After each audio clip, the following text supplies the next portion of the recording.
ഓം ശ്രീനാരായണ പരമഗുരവേ നമഃ. ഓം ശ്രീ ശാരദാംബികായൈ നമഃ. ശ്രീ ഗുരുവും ശ്രീ ശാരദയും എന്ന നമ്മുടെ കൂട്ടായ്മയുടെ മുഖ്യ ആചാര്യൻ ശ്രീ മനോജ് ശാസ്ത്രി അവർകൾ, ആചാര്യ ശ്രീമതി സുലേഖ ഷാജി മാം, നമ്മുടെ ഈ കൂട്ടായ്മയുടെ മുഖ്യ അഡ്മിൻ ശ്രീ അനിൽജി അവർകൾ, മറ്റ് അഡ്മിൻ പാനൽ അംഗങ്ങൾ, കൂട്ടായ്മയിലെ ആത്മസഹോദരങ്ങൾ, ബാലവേദിയിലെ കുഞ്ഞുമക്കൾ, എല്ലാവർക്കും എൻ്റെ വിനീത നമസ്കാരം. നമ്മുടെ കൂട്ടായ്മയിൽ കർക്കിടകം 1 മുതൽ കന്നി 5 വരെ നീളുന്ന ആത്മോപദേശ ശതകം മഹായജ്ഞാചരണത്തിൽ എനിക്ക് മനനം ചെയ്തു സമർപ്പിക്കേണ്ടിയിരിക്കുന്നത് ആത്മോപദേശ ശതകത്തിലെ 43-ഉം 44-ഉം ശ്ലോകങ്ങളാണ്. ഇതിന് ഒരവസരം ഒരുക്കിത്തന്ന അഡ്മിൻ പാനൽ അംഗങ്ങളോട് ആദ്യം തന്നെ നന്ദി പറയട്ടെ. മഹാഗുരുവിൻ്റെ ദാർശനിക കൃതികളിൽ ഏറ്റവും ശ്രദ്ധേയമായ കൃതിയാണ് ആത്മോപദേശ ശതകം. മഹാഗുരു തൻ്റെ ആത്മസാക്ഷാത്കാരത്തിലൂടെ നേടിയ അറിവിനെ ലോകക്ഷേമാർത്ഥം നമുക്കായി രചിച്ചു നൽകിയ കൃതിയാണിത്. ആത്മോപദേശ ശതകം ആത്മാവ് മനസ്സിനോട് ചെയ്യുന്ന ഉപദേശമാണ്. ഇനി നമുക്ക് 43-ാം ശ്ലോകം ഒന്ന് ആലപിക്കാം. പ്രകൃതി പിടിച്ചു ചുഴറ്റിടും പ്രകാരം സുഹൃതികൾ പോലുമഹോ ചുഴന്നിടുന്നു. വികൃതി വിടുന്നതിനായി വേല ചെയ്വീലകൃതി ഫലാഗ്രഹമറ്ററിഞ്ഞിടേണം. പ്രകൃതി പിടിച്ചു ചുഴറ്റിടും പ്രകാരം, പ്രകൃതിയുടെ ശക്തമായ ചുഴിയിൽപ്പെട്ട് സുഹൃതികൾ പോലും അഹോ ചുഴന്നിടുന്നു. സുഹൃതികൾ എന്നു വിളിക്കപ്പെടുന്ന സന്മാർഗ സഞ്ചാരികൾ പോലും നിലകിട്ടാതെ നട്ടം തിരിയുന്നു. ആശ്ചര്യം തന്നെ. വികൃതി വിടുന്നതിനായി, കർമ്മബന്ധം വിട്ടുകിട്ടുന്നതിനായി, വേല ചെയ്വീല അകൃതി, നിഷ്ക്രിയനായിരിക്കുന്നത് അകൃതിയാണ്, അതായത് മോചനം ലഭിക്കുന്നതിന് ആവശ്യമുള്ള അകർമ്മം. ഫലാഗ്രഹമറ്റ, ഫലേച്ഛ കൂടാതെ കർമ്മങ്ങൾ ചെയ്യുന്നത് മാത്രമാണ്. അറിഞ്ഞിരിക്കണം എന്നത് ഓർത്തിരിക്കണം. ശ്ലോകത്തിൻ്റെ അർത്ഥം ചുരുക്കത്തിൽ ഇങ്ങനെ പറയാം.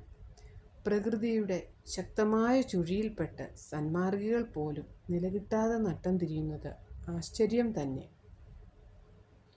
കർമ്മബന്ധത്തിൽ നിന്നും മോചനം ലഭിക്കുന്നതിന് ആവശ്യമുള്ള ആ കർമ്മം ഫലേച്ഛ കൂടാതെയുള്ള സ്വാഭാവിക വൃത്തികൾ മാത്രമാണ്. ഇക്കാര്യം ഓർമ്മ ഉണ്ടായിരിക്കണം. പ്രാപഞ്ചിക സത്തയിൽ നടക്കുന്ന എല്ലാ ക്രിയകളെയും നിയന്ത്രിക്കുന്നത് പ്രകൃതിയാണ്. അതൊരു നിയമം തന്നെയാണ്. ആ നിയമം ലംഘിച്ചാൽ ഇരട്ടി ശക്തിയോടെ അത് തിരിച്ചടിക്കും. ഈ പ്രകൃതി ഓരോ ജീവിയിലും വ്യത്യസ്തമാണ്. ഉദാഹരണമായി, ചില ജീവികൾ സസ്യാഹാരികളും മറ്റു ചില ജീവികൾ ഹിംസ്ര ജന്തുക്കളുമാണ്. അത് പ്രകൃത്യാ അവരുടെ രീതിയാണ്. അത് പ്രകൃതിയുടെ നിയമം തന്നെയാണ്. അതിനെ മറികടക്കാൻ മറ്റാരാലും സാധ്യമല്ല. എല്ലാ ജീവികളെയും ഒരേ വ്യവസ്ഥയിൽ കൊണ്ടുവരുന്ന ഒരു സവിശേഷത അഥവാ ധർമ്മം പ്രകൃതിയിൽ നിറഞ്ഞിരിക്കുന്നു. പ്രകൃതിയിൽ തന്നെ 2 തരം ശക്തികളുണ്ട്. ഒന്ന് ചിതറിത്തെറിച്ചു പോകുന്ന ശക്തി. ആ ശക്തിയുമായി താതാത്മ്യപ്പെട്ടാണ് മനുഷ്യർ അടക്കമുള്ള എല്ലാ ജീവികളും വലയുന്നത്. എന്നാൽ ധർമ്മത്തിൻ്റെ മാർഗത്തിലൂടെ, ധർമ്മിയെ അറിഞ്ഞുകൊണ്ടുള്ള വഴിയിലൂടെ സഞ്ചരിച്ചാൽ അത് നമ്മുടെ ജീവിതത്തെ ഉദാത്തമാക്കി തീർക്കുന്നു. ആ വഴിയിലൂടെ സഞ്ചരിക്കുമ്പോഴും പ്രകൃതിയിൽ നിരന്തരം സംഭവിച്ചു കൊണ്ടിരിക്കുന്ന മാറ്റങ്ങൾക്ക് നാം വിധേയരാകുന്നു. ഇങ്ങനെ പ്രകൃതിക്ക് നിരന്തരം സംഭവിച്ചു കൊണ്ടിരിക്കുന്ന മാറ്റങ്ങളാണ് വികൃതി. വികൃതിയുടെ പിടിയിൽ പെട്ടുപോയാൽ അതിൽ നിന്നും വിടുതൽ കിട്ടാൻ അലസതയോ നിഷ്ക്രിയത്വമോ അവലംബിക്കുകയല്ല വേണ്ടത്. മറിച്ച് പ്രകൃതിയുടെ വികൃതിയിൽ നിന്നും രക്ഷ നേടുന്നതിനായി കർമ്മം ചെയ്യണം. ആ കർമ്മങ്ങൾ എങ്ങനെയുള്ളതായിരിക്കണം? ആ കർമ്മങ്ങൾ എല്ലാം ഞാൻ ചെയ്യുന്നു, അതിൻ്റെ ഫലവും എൻ്റേതായിരിക്കും എന്ന് കരുതിയാൽ അത് കർമ്മബന്ധനമാകും. ഈ കർമ്മങ്ങൾ എല്ലാം പ്രകൃതിയുടേതാണ്, ഞാൻ അതിൻ്റെ ഒരു ഭാഗം മാത്രമാണ് എന്ന ബോധം ഉള്ളിലുറച്ചാൽ കർമ്മബന്ധനത്തിൽ നിന്നും മുക്തി ലഭിക്കുകയും അത് അകർമ്മമായി തീരുകയും ചെയ്യുന്നു. ഈ കർമ്മബന്ധനത്തിൽപ്പെട്ടാണ് സത്കർമ്മങ്ങൾ ചെയ്യുന്ന സുഹൃത്തുക്കളും വലയുന്നത്. വീടില്ലാത്ത ഒരാൾക്ക് വീട് ഉണ്ടാക്കി കൊടുക്കുന്നത് ഒരു നന്മയാണ്. എന്നാൽ ആ വീടുണ്ടാക്കി കൊടുത്തത് ഞാനാണ് എന്ന ചിന്ത നമ്മെ ഗ്രസിച്ചാൽ അത് അഹങ്കാര രൂപത്തിൽ നമ്മെ ബന്ധിക്കും. അതുകൊണ്ട് ഇതിൽ നിന്നൊക്കെ മോചനം ലഭിക്കാൻ ഇത് ഞാനാണ് ചെയ്തത് എന്ന ഭാവം ഉപേക്ഷിച്ച് ഫലേച്ഛയില്ലാതെ കർമ്മം ചെയ്യുകയും വേണം. അതായത് കർത്തൃത്വവും ഫലേച്ഛയും ഉപേക്ഷിക്കുക. അതുവഴി കർമ്മബന്ധനവും ഇല്ലാതാകുന്നു. ഇതുതന്നെയാണ് ജീവിതത്തിനു മുക്തി ലഭിക്കുന്ന ഒരേ ഒരു പ്രക്രിയ. ആധ്യാത്മിക സാധനയിലൂടെ നമുക്ക് ഈ ലക്ഷ്യത്തിൽ എത്തിച്ചേരാൻ കഴിയും. ഇനി നമുക്ക് 44-ാം ശ്ലോകത്തിലേക്ക് കടക്കാം. ശ്ലോകം ഒന്ന് ആലപിക്കാം.